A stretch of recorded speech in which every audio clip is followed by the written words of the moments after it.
નમસ્કાર, જય હરિ।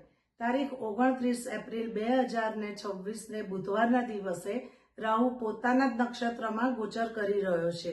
જે લોકોને રાહુની મહાદશા અંતરદશા ચાલતી હોય કે જે લોકોનો કંડક્ટર અને ડ્રાઈવર નંબર 4 હોય તેવા લોકો જે રાહુની પીડામાં અત્યારે પસાર થઈ રહ્યા છે એવા લોકોને રાહુના મૂળ મંત્ર 18,000ની પૂજા અને શિવજીનો દર્શન અને હવન કરાવવો જોઈએ। તેનાથી તેમના જીવનમાં શાંતિ પ્રસ્થાપિત થાય છે અને જીવનમાં દરેક સફળતા તે લોકો પામે છે। ઉત્તરાખંડમાં સ્થિત રાહુ પેઠણી મંદિર આવેલું છે જ્યાં પાંડવોએ રાહુની પૂજા કરી હતી। ત્યાં તમે પૂજા બુક કરાવી શકો છો।